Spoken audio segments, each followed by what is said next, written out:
Hello, welcome back to another Ruffa Sports Cars video. In today's video, I have a cool little buyer POV video of me buying out a huge collection. This POV video and this video in general is going to be all about my own actual suggestions and actual tips and maybe some tricks, or just my own mindset or thought process when it comes to buying out collections. I've been reselling sports cards since July of 2023. That's really when I dove into the serious aspect of reselling, more so in 2024, especially around the time of February was really when I dove into it crazily, especially for Whatnot. I am a Whatnot seller, and I sell an absolute ton of cards on there. My username is Ruffa, R-U-F-F-A, and feel free to come and check it out. Literally a ton of cards. Some of what you see will be sold on there. Now, I personally, when I'm buying out collections, there's certain tiers of collections and just lots in general that I like to think of for my own mindset. Now, tier A is obviously at least for me, the tier with cards that are about, $20 to $100 cards interspersed, $150, somewhere in that range of cards interspersed alongside a whole bunch of, cheaper $1, 2, 3, 4, 5, so a very large range of numbers. It gets a little difficult to tell, like when there is such large numbers, what, the actual, value of a collection could be worth. I think really, it's just kind of like a feel thing. And after a while, you can really just hit numbers spot on in your head, based on, just all of what, you've come across in the card scene and all that. This lot in particular, I would group in that A tier for me, or S tier, if you will, depending on who you ask there. For me personally, this is like the largest collection I would really, or, on the higher end of collections, I personally would be looking to buy out as of this current moment. But this is also a huge upgrade and up step from my beginning days when I would buy literally $50 $50 lots, $100 lots to then resell on eBay. So there's a couple different other tiers also. That would be like bulk lots, like literally talking, when I say bulk lots, I'm talking literally anything to do with like just base rookies, parallel vets, inserts, that stuff. That type of lot there, just bulk, random stuff, doesn't really matter a ton here and there. Like there's no rookie parallels, or maybe there is some rookie parallels too. It just varies on the seller and the day and all that. But those bulk lots that are just completely randomness, I will buy out at a set rate per card and estimate the cards. Usually for me as a buyer, I like to be on the lower estimate of things, because if I'm going to estimate and then pay per card, and especially most of the time I don't want to pay that dollar amount per card, I'm just doing it because there might be some upside on the other ones, then I am going to want to be on the lower end of the range of cards. Say if there's 1,000 to 1,500 cards, I'm going to want to be about, depending on the person, depending on the price range they're wanting for the collection, I'm going to be wanting to be closer to that 1,000 card range. Now, typically I'll pay anywhere from 1 penny to 30 cents is where I like to buy bulk collections out at. I haven't done that in a while, and honestly, I don't know, they're kind of drying up more and more. Usually that's more or less when you find people wanting to clear out desk space or clear out, room space, garage space, etc., etc. Technically I'm just not really I just haven't been finding it on Ryan's Cards LLC Discord server is usually where I buy those type of lots out at. And usually there's not a ton of, crazy stuff in there. Sometimes there are. Sometimes there's some nice lots that pop up, or at least there used to be. And I would get them at that 30-cent range and be buying them up, scooping them up. Honestly, I love when those do pop up.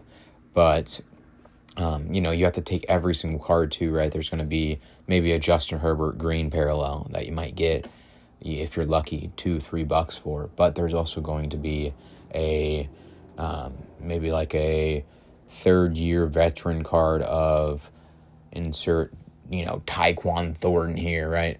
There's going to be random guys that maybe not have the most name value that are going to be in that lot as well that you have to pay up for, and then have to, find the value there as well. So for those ones, I like those ones a lot because some of those are really how I make a lot of my money, depending on the deal and all that. That's how I make a lot of my profit margin, should I say. Was implementing that into my business strategy. Collection buyouts, by far, probably one of the better ways to source for inventory as a sports card vendor, dealer, seller, etc., etc. The biggest thing for me, I think those are really the two collections, like type of collections. Bulk collections, just collections that are just random stuff, and then the interspersed collections. I'm not too sure what other collections there might be. Maybe like base vet stuff you can really, go through. Honestly, also just saying, I do buy out bulk collections at a higher rate as well. I would be, hopefully wanting to be more selective if you're wanting to pay higher than, 30 cents, or at least there has to be a lot of upside for sure. But I've done that plenty of times. And I do that, every time I go to a card show. I'm not paying 30 cents per card every single time.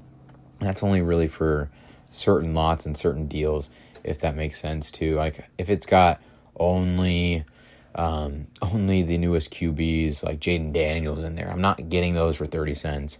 I'm talking more or less like random rookie, like let's just say a Lucas Van Ness. Obviously, he's a good player, one of the better Packers defensive players, but really, you're not going to be getting a crazy ton of his, for his base rookie absolute, right? So you're going to want to be at that, 10, 15, 20 cent range on lots like that. You kind of just get a feeling for that. It's really just, you got to know what you can get for your cards.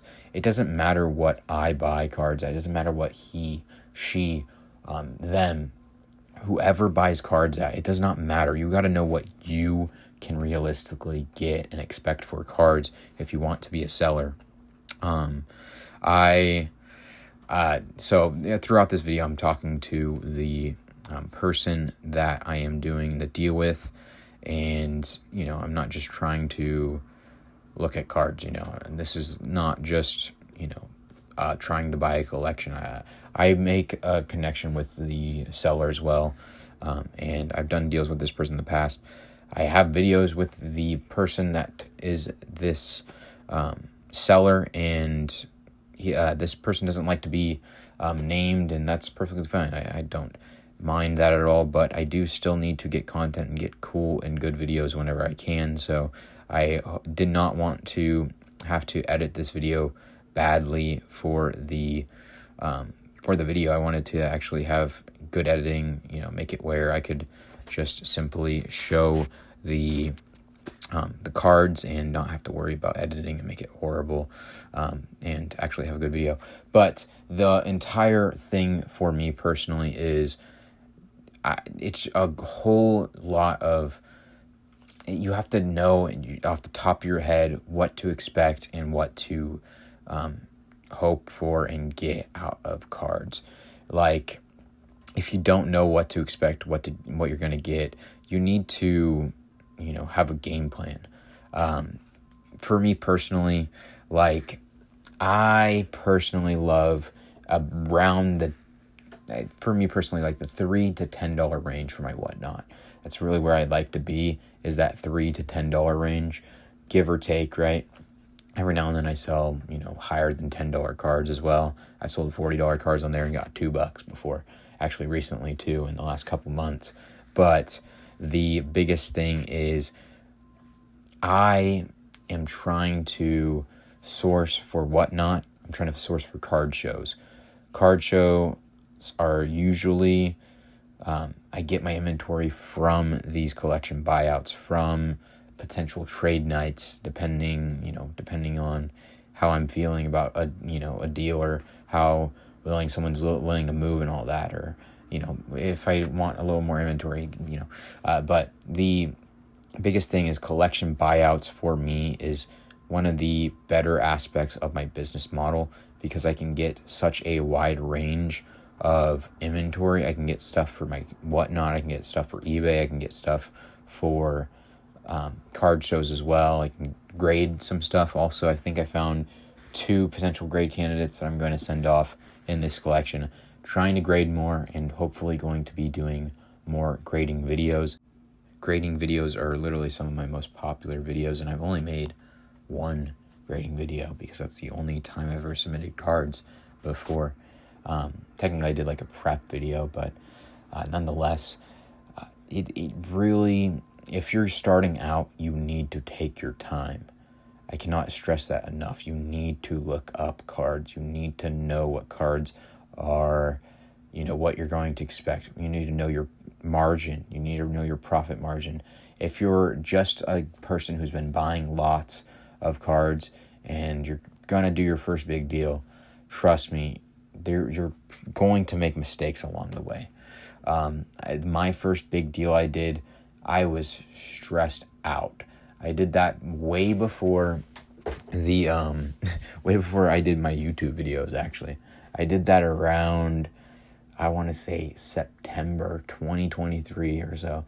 My first ever trade night, or second ever trade night I went to, maybe first, but I did a big deal with someone there for probably around $800, $900, but they had the values all out, and on the back of their card and all that. And I just don't know if, I think it was more or less a time constraint thing than anything, where I wasn't able to look it up. We started the deal at the last hour of trade night, and when I was looking through, I just did not have enough time to comp, and that was a pretty decent mistake, because some of those cards he had at $15 value were, more aligned with the, $7-8 dollar value.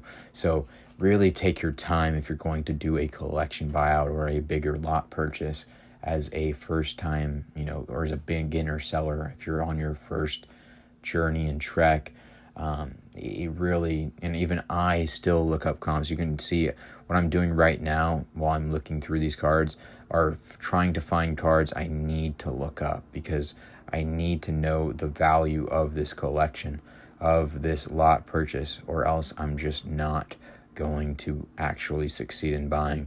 This Gold Rush Ken Griffey Jr., that was one that I actually considered for grading. It was not one I would have actually thought ever to consider for grading, but if you do find those Gold Rush ones, I think it's a redemption or something. And the PSA 10 of it goes for like $355.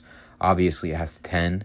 It did look like it could have a shot at gemming, but that also is a risk you run and a risk you take when buying out a collection, something that you're kind of hoping for. It really kind of just depends all on what you have in mind. I personally made my business model, and I'll talk about my business model in the future in a video, all about my business model from start to finish, how it transformed and how it started, and just how I am how my business is where it is today, just all that jazz. But the biggest thing is my business model is all about not grading everything. So literally I've graded 22 cards ever in my entire collecting journey. Literally only 22 cards. I've sold 300 singular auctions on Whatnot. That means that I have a ratio of sold to grade cards, and this is an underestimate because I've sold in-person deals. I've sold 2-card lots, 3-card lots of less than 0.09%, and that is 0.09%. If you know how low of a number that is, it's a very low number. But the entire thing is that I need to know my business model. When I'm going into this, I'm not grading every single card. I'm not, looking through and trying to, grade this, grade that, grade this, grade that. It's not my business model. My business model is buy cards, sell them. Whatnot is really my biggest business model in general. I sell low-end cards on there, pretty much around $3 to $10, maybe even up to $20 or even higher at points. I have sold $40 cards again on there, and they've sold for $2 in the last couple months. The username is Ruffa, R-U-F-F-A. I already said that in this video, but the big thing for me is some of this is not up my wheelhouse. That means I'm not going to be able to pay a premium on every single thing that I usually don't buy. If I bought, if I sold $100 cards on my Whatnot, that's where you have those, those buyers come in to pay those 80, 90, 95, 100% of comps. And I don't even think people are paying that strong anymore on a consistent basis. I don't know. I'm not a part of that world. You see this Amon-Ra St. Brown Silver Prism rookie there. If it was all stuff like that, oh boy, can I pay you very strong compared to comps on them. If you buy out collections of, say, Hall of Fame autographs, and you're going to get 95, 100%, you're going to churn and burn your inventory. You have a show planned every other weekend for the next year. If you know you have that outlet of moving inventory and those cards aren't going to fall in price, you don't worry about the next sale dropping off 80% because of a Achilles injury, because it doesn't matter if they injured their Achilles anymore. There's certain aspects where you need to know what it is you need to know what it is your own business model is. What is your business model right now? Are you an eBay seller? Are you someone who has to strictly set up at card shows? Are you someone who's just doing it for fun? There is plenty of people who might consider to buy a collection out that wouldn't sell it for monetary value. You have to know what you're willing to spend on a collection and why you're buying that collection in the first place. Now, if you're wanting to know what exactly you should personally spend on a collection, I cannot tell you that.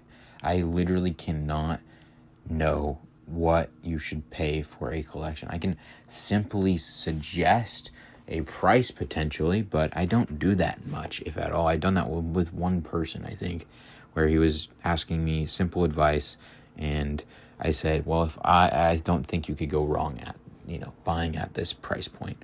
And usually when buying out something like it, like personally, I told the seller of this lot here that I just simply did not think I was going to be able to get up to the value of this collection, or at least the value he was wanting for this collection here. And that's okay. If you can't come to a deal as a buyer, it is okay. And if you can't come to a deal as a seller, it is okay as well. Some lots just don't work out. I think that is a big thing that you could potentially understand from this. And it's okay to comp cards. Comping cards is what we all need to go off of. The value of a card is the value of a card for the most part, right? If it's sold yesterday for $50 at 12 midnight, that is the value of the card, sadly. Obviously, it might get more if it wasn't that way, but I think that is, that is cemented there. You can't really do much to change that until that does happen. And if you want that value to change, go and change that value yourself. Get yourself a nice new crispy sale yourself there. The thing here that I did while I was looking through that, if you could tell and pick up on it while I was looking, I was setting certain cards in certain places for reasons. And that's because a lot of those cards that I would say set to the, the right-hand side of the pile, I would end up,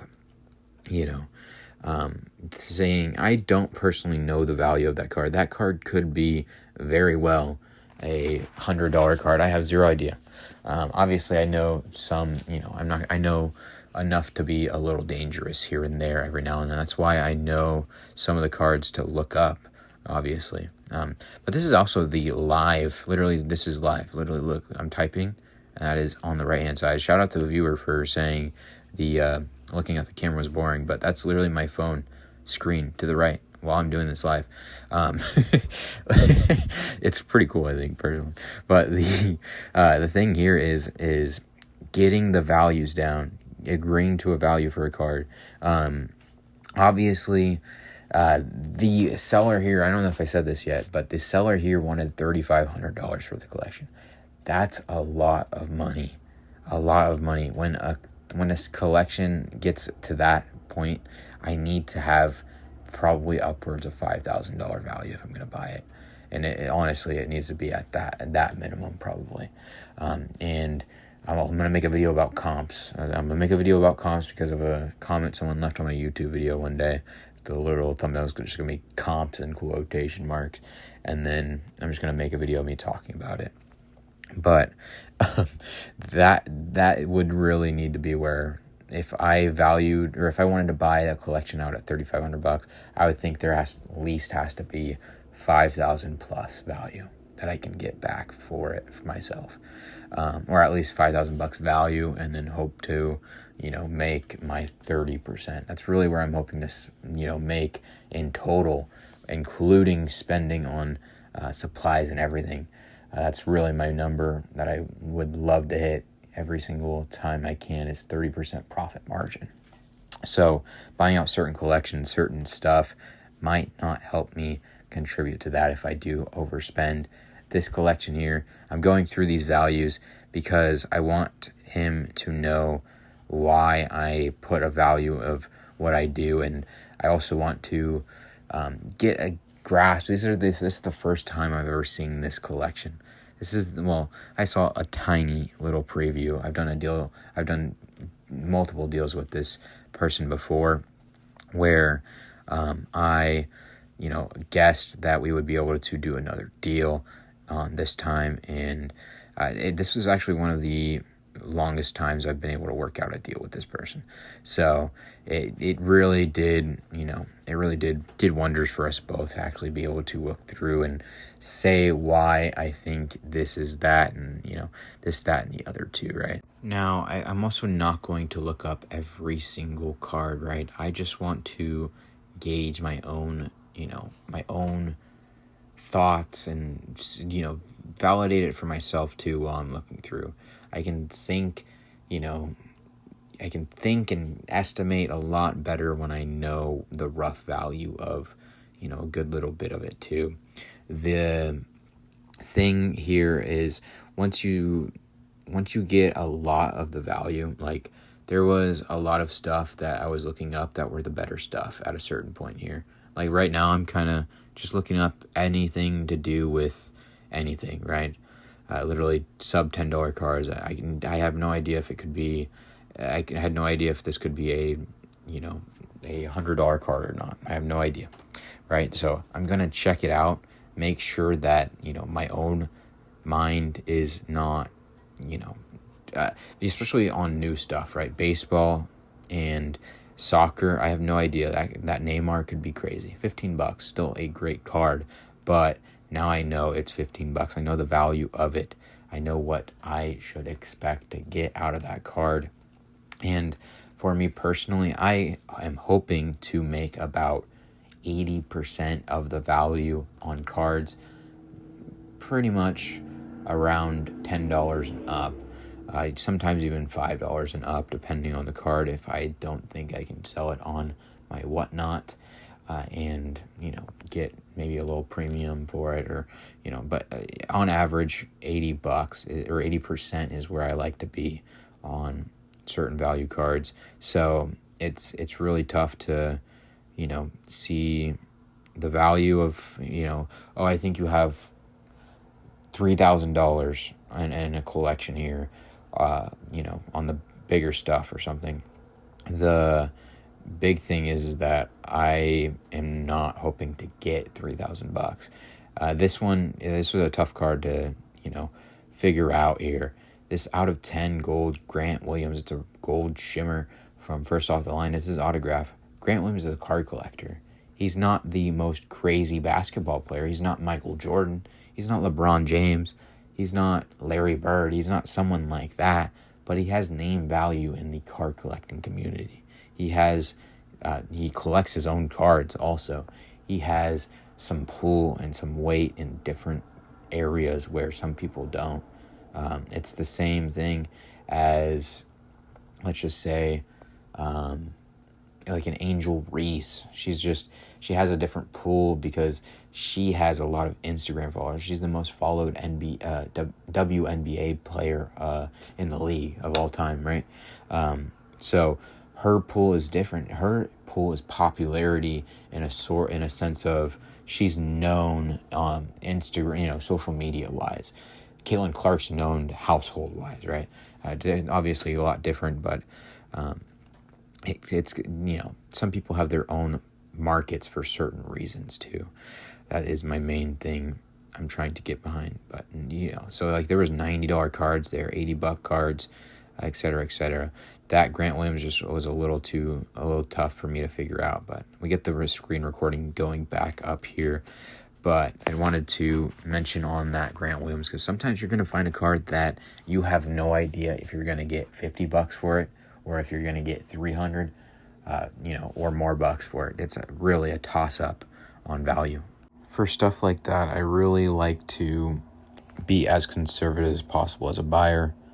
As a seller, I would also say to be prepared to be as conservative as possible to a seller, because obviously they're not the end consumer. If they're the end consumer for that card, so be it, right? It just happened to be that way. But if they're not the end consumer, say if it's not someone they're going to keep, more than likely they're going to want or have to, or at least hope to be at the lower range of what they think they could get for the card.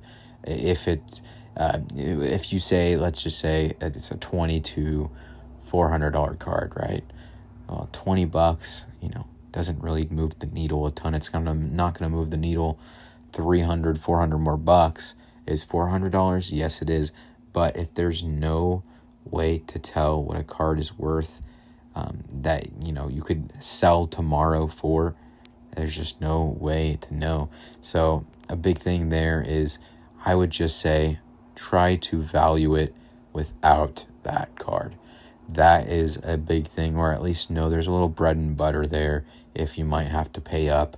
If you're just that smidgen off, maybe $100 difference, maybe that card can help you out there too. Obviously, play it safe. Make sure that you are doing your due diligence. Make sure that you're not making a bad deal.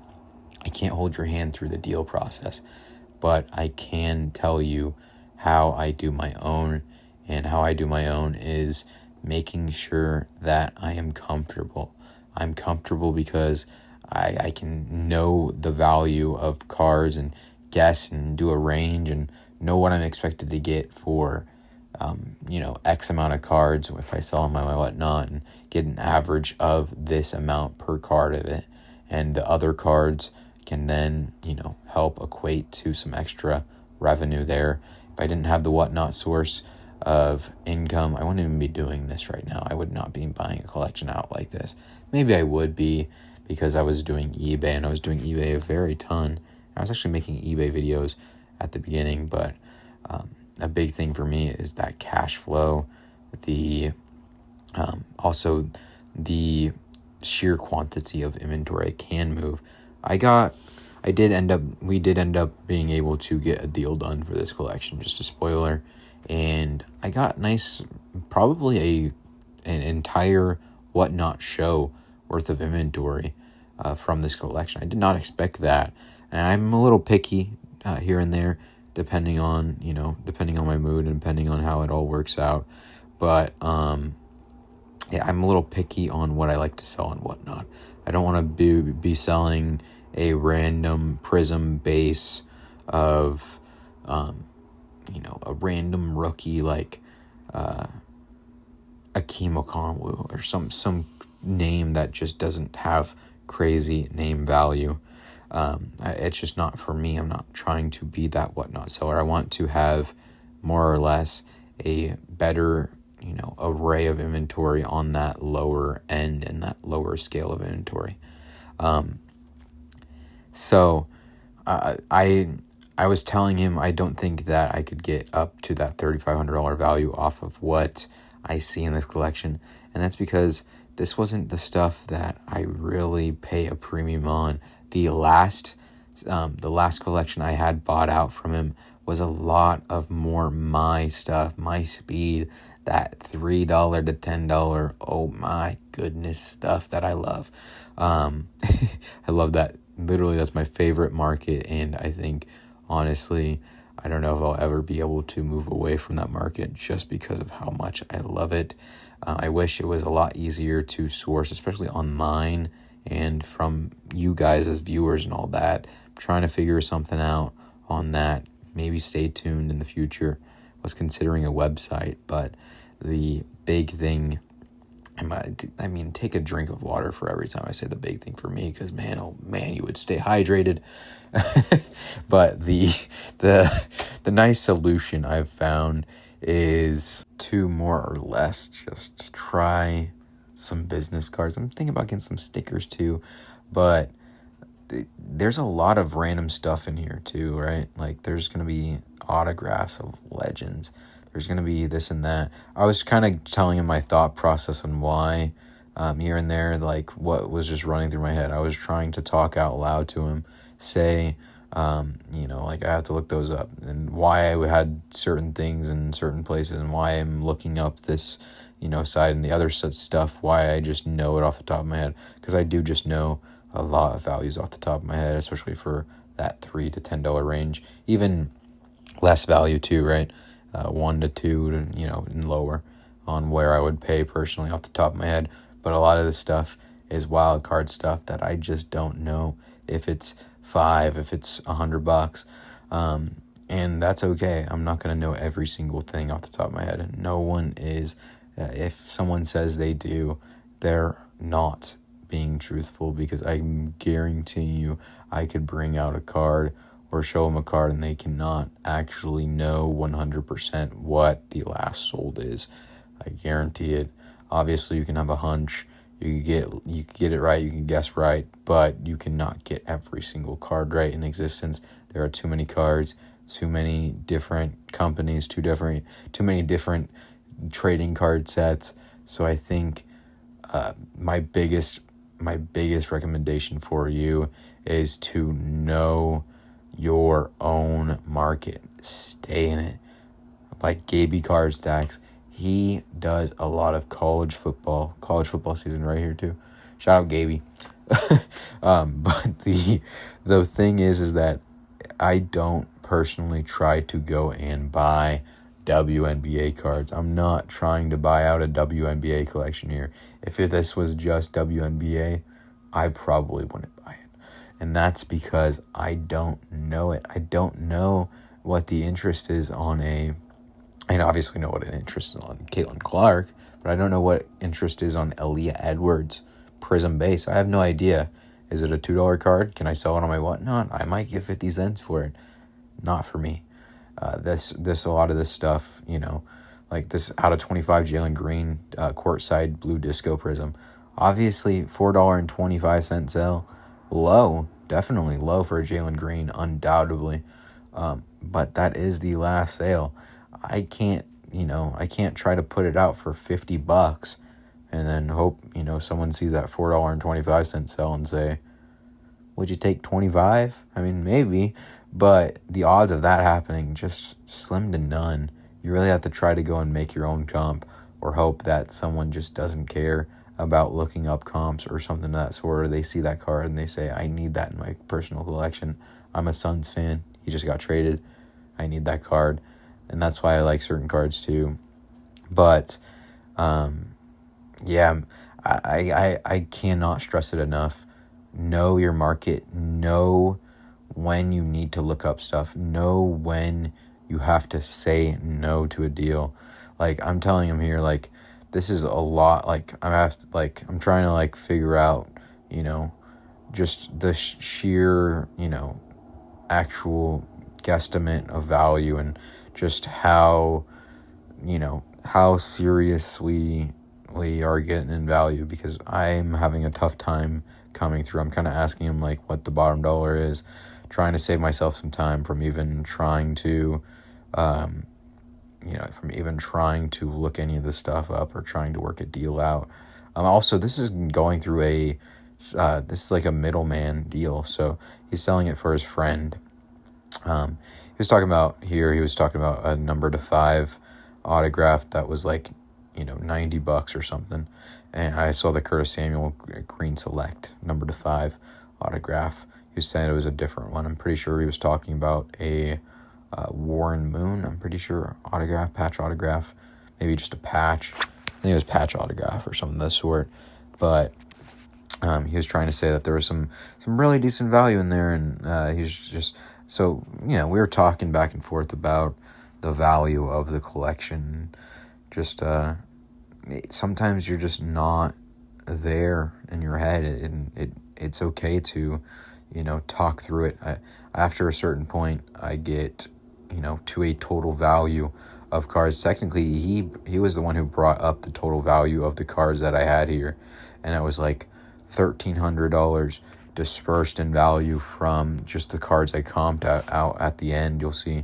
But what I started doing here at this point in time pretty much was started to go through and find those higher dollar cards that I thought were, upwards of $50, upwards of that, that big chunkier plays here. You'll see me find a couple, quite a bit of $100 cards. When you're a buyer and you do that, you have to know you've ex-nayed and excluded those from the inventory pool. So let's just say this $70, $70 Teddy Bruschi Panini 1 patch autograph, right? This has a 4-color patch. I haven't put there's a napkin with a tiny bit of color, like the tiniest bit of color ever. I put it in at that $70 range even. Obviously, I was being a little conservative, or at certain points I was doing, certain things to make it easier with my groupings of numbers. Like $15 card, I was putting maybe a $17 card in a $15 pile. I was maybe putting a $13 card in a $15 pile. Certain things like that I was doing to try to get the values just as easy as possible. But you're removing those cards that you think are the higher dollar ones. So I knew that the Teddy Bruschi was going to be a decent card. I think that a random, obviously that's a cooler card. There's some cooler cards, don't get me wrong. I'm obviously choosing those out, but non-licensed gold out of 10, how crazy can that be? The gold sparkle potentially, or I think I might have already looked one of those up. The Jordan Love potentially. I think the Jordan Love was even around $10 when I checked it out. So it gets kind of where, there's a cap on what a collection is worth. Not every collection is going to be, $10 billion, right? There's a cap on what a collection is worth.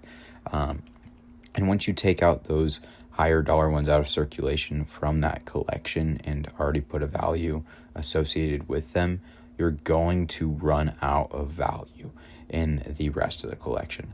I think that's a big thing too, right? We already had agreed on those being $15 ones, so I'm just setting those aside. I'm trying to ramp up the speed here is what I'm trying to do. I'm trying to come to an agreement here, at least gauge the idea. Once I comped out more of these cards here, I'm going to comp out pretty much this stack, I'm pretty sure. Maybe a little more actually after that, but there's some Shohei rookies, all that. I get to that about $1,300 value or so on just the ones I've comped out. And he says that, actually I think it was maybe 15 or so. But I got to a value that really, he tried to, put into perspective that that's already what I had value-wise. But there was only a limited amount of cards that I really thought had any, substantial, crazy value, like of talking, $10 and up. And those were eaten up as well in that, $1,500 value. The thing too is after it seemed like we were, I was looking at cards for an hour and I was comping cards, but I needed to do this because just of, just the sheer asking price for it. So I can't just pay more than what I can get for a collection. That's a losing business model, is paying more than what you can get. If I did that, I would be out of business, and I would have been out of business a long time ago, and I would not be talking right now. I then wanted to point out to him that there was about 60 cards or so, give or take. I might have accidentally dispersed them wrong, or I might have accidentally not put some of the cards that I was planning to look up and that I should look up. Sometimes I'm going to not be 100% perfect on what a card's value is worth, but I have a pretty decent gauge of that. I was just explaining there to him that if it was all Puka Nakua silvers, I can pay you premium. I can pay you a premium, undoubtedly. I'm only hoping to get 80% out of the bigger stuff, and that extra stuff is really where my specialty comes in, where I can pay you a premium for those cards. But, and again, I was just showing him Bryce Young Select Silver, that's my bread and butter for sure, is those cards. I told him after, if you valued these 60 cards at $30, that's $1,800 of value. I was even saying $20, $20. I think it's there on average, probably $20-$30 or so, give or take, depending on what's in here, right? At that valuation, even at $30, you would need to be at $30 per all those cards just to be at $3,000 value for the bigger cards. And I didn't think all of those cards were $30 value, or at close to it on average. I would say. Now I've had time to look through the collection, actually price out the collection. I think realistically my ideas were pretty spot on. I'll go over that in a little bit here, but let's just say that the big cards that were in this deal were $3,000. If I'm hoping and expecting, or hoping, actually that's hoping to get 80% value. If I got 70%, that throws in a whole wrench too, right? But 80% of 3,000 is $2,400. So that kind of puts you into perspective of how I have to pay and how I have to value a collection like this out at. I think this might be where he was, talking about the value of the cards and all that. But the big thing is right, if I'm expecting to get 80%, because he's, talking about I could have, people buy at, some odd percentage. And that was really where, even I'm not hoping to get that some odd percentage. It's just not my own business model. I'm not that person who buys this stuff out at that rate. Now, do I hope to be for those, for people? Yeah, but do I do that? No, I don't. I told him that realistically I thought there was around $3,000 retail value here. And I might have been, it depends on how or what you equate to the, retail value, as in are you expected to sell every one of these cards at the 80? He said 88%. Are you expecting to sell every one of these cards at 88%?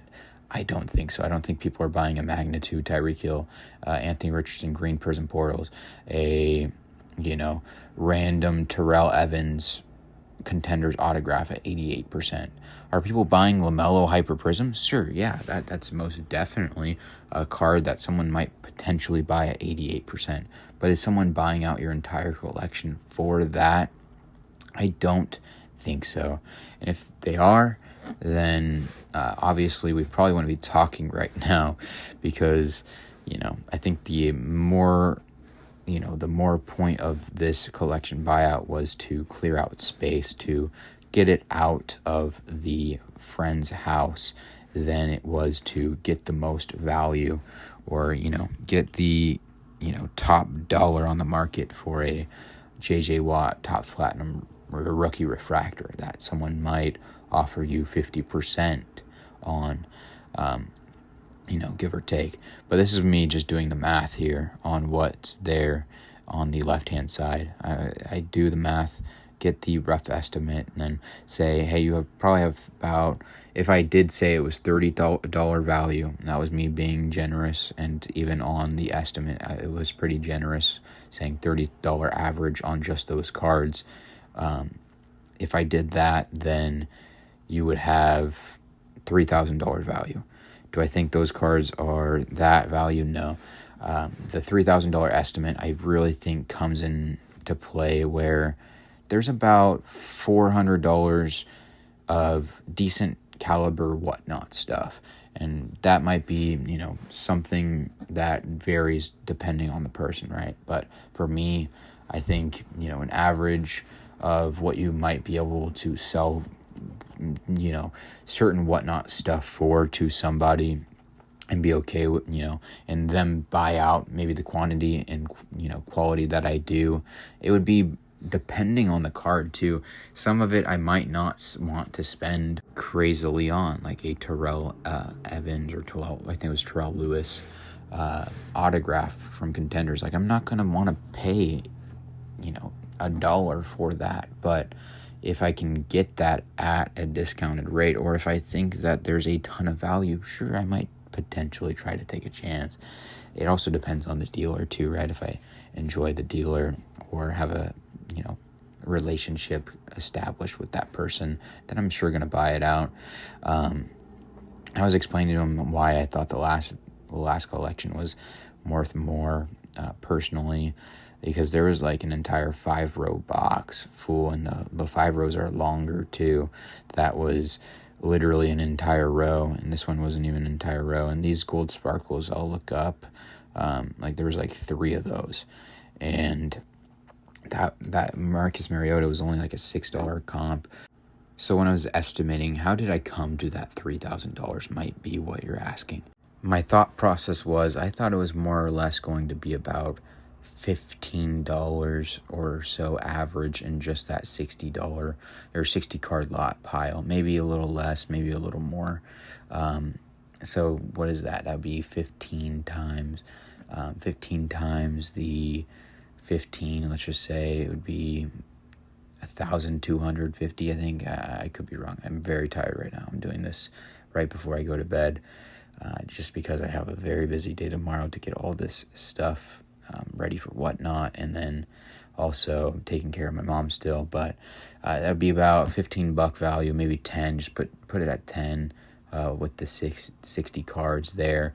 $600 there. We already established there was about $1,200. I'm pretty sure the pile was $1,200. I already comped out, so that would be $1,800. Say there was some stuff I forgot. Let's just say there was 75 cards that I forgot at another $10 value. That's $750 there. It would be then 18, so that would be 25, 50, whatnot stuff, you're not going to get paid the most crazy amount on in total. So, and then there's just some bulk random stuff that I have, valued at 10, 30 cents, maybe a penny, or maybe not, maybe some of it, I don't think there's any penny, but some of it maybe $1, maybe some of it a quarter, some of it maybe, 75 cents. I don't know anyone who does a 75-cent pen, but you get the gist, right? Some of it that I wouldn't personally say has a retail value of $1, even though all cards have $1 for it. Like I was showing him why I think the whatnot stuff, like some stuff I'm going to sell on whatnot, not even really care about the price of it. That like Michael Mulder, Obsidian, like he didn't do anything in the NBA, but it's number 10, Golden State Warriors. That's a color match, baby. That's perfect for whatnot. Now I think you can expect to get paid on average, I think probably get paid $2 or so, depending on the cards, depending on the total deal. Maybe just more conservatively, because I started buying at this rate a long time ago for my own whatnot. I'm sure a lot of people are starting to be around the 75-cent to $1.25 range. That was really bread and butter number whatnot for me. Even, back in the day, if I could lower to, 50 cents, if I could. That was way before, the market's changed a lot now, where more or less, even for me, $1, $1.25, $2. Honestly, I average $2, so hopefully, I average in total on across the board on my sales $2 a card, pretty much, give or take, maybe $2 and change. Let me think real quick. Maybe $2.50 is what I average personally. But am I going to pay for my full average? No, I'm not going to do that. And some cards just, I have to be very careful buying out, especially at $2.50, $2 value, because I can get 50 cents for and get $1. And that's what I was telling him at a certain point too, was, sure, he said, like I said at a certain point, who's going to buy a Terrell, Lewis autograph that just didn't do anything? And then he said, I'm going to get $1 for it. And then he said, yeah, and you get $1 for it. And then I said, I hit him with I get it 50 cents, and then I have to pay, this and that on supplies and all that. And so then that, I think, might be been a realization for him, like, oh, so $1 isn't $1. It's, and $2 isn't $2, and $3 isn't $3. And hopefully you guys realize that in your own business, where just because you think a card's worth $10 doesn't mean you're going to get the $10. You have other costs. There is very little where there's I don't even think there's a single way to sell cards that you wouldn't have an extra cost associated with selling it. Like maybe if you sold at a flea market before, and that's like your business, and you're getting into sports cards or something like that to sell at your flea market, then maybe. But even then, you would still have some of the costs associated with actually running that other one, like getting, I don't know. So I don't think there's really any way to have no extra costs and sell sports cards, especially, considering, so you're really, even if you did get full value on a card, you're not getting the full value. Even if you did get 88%, you probably aren't getting full value, because you have to travel, you have to spend that. Technically, it's easier for, out there in the Sacramento area than it is where I am. I had to spend like $80 in gas and then get food too. So it cost me like $100 trip just to go out to where there's card shows in my area, where there's, the nicer sourcing events for me. I think a big thing too is not getting attached to the number too, right? There's cash on the table. There's plenty of deals to be made. I told him this, if I ever think that and I was doing this already in this deal, I was making sure that I, got him back a little bit for my other deals that I did with him at the very beginning of our business relationship. It was where I had no idea really like what I would be really wanting to pay, but I still offered up with this particular person. I tried to do as crazy as I could without knowing fully. But you know what that means? That means on the next one that I'm going to be able to help this person out with their friend that they are selling for and get them hopefully a higher dollar amount. Because if I did, let's just say, underestimate here, the next time, that means hopefully I will get them back. And that's my plan always with these things. If I had to say, another big thing is if you do say, establish a business relationship with somebody and buying and selling cards, is make sure that you are, doing that certain certain practices and all that, and making sure that you are actually, taking care of them when they're taking care of you. If you scratch my back, I'll scratch your back. It's just saying, don't actually scratch my back, please. But yeah, so I think we get this deal done. And just honestly, I wasn't fully expecting or crazily thinking that this deal was going to get done, but it did end up getting done. That is really all that matters. Especially the big thing is that you feel like you did right by your offer, that from what the information you had and the time that you've had with the collection buyout, and that you do hit your numbers and hit your goals. And also, realize that if you do buy from somebody over and over again and repeat business, that you really try to, get your offer to be the best it can be. That's really where you can set yourself apart from people and all that. I'm going to do a rapid fire points you need to know for buying out collections here, because this video was a lot more all over the place than I really wanted it to be. But that's kind of the theme of the channel. It feels like I don't script my stuff. I could add bullet points. I got a script and made a video of me, trying to talk to a camera, but that's just not my vibe. The big thing for me is not overextending yourself. Making sure you extend just the proper amount. It's like Pilates. Buying collections is like Pilates, right? If you feel like at any point that you're going to tear your meniscus, you probably should stop, and maybe you're not doing the whole buying thing correctly. Maybe you're not doing that whole stretch correctly. I was explaining to him why I was at my number here, because he went and contacted his friend, and literally there was so many numbered stuff in the last lot, and I paid $2,500. So in my head, this lot, there was so many numbered basketball cards, and there's so many craziness in that last lot that I really I couldn't wrap my head around paying more for this lot, where this is where I mentioned the Terrell Lewis autograph there, or Terrell Williams, or so whatever his name is. But I couldn't. It was hard for me to wrap my head around buying out this smaller collection with, lesser total caliber stuff. Right? Obviously, there's some cooler stuff, but there was a 5-row box completely full. Maybe I would say all but a row or two of stuff that I was super, crazy about. So,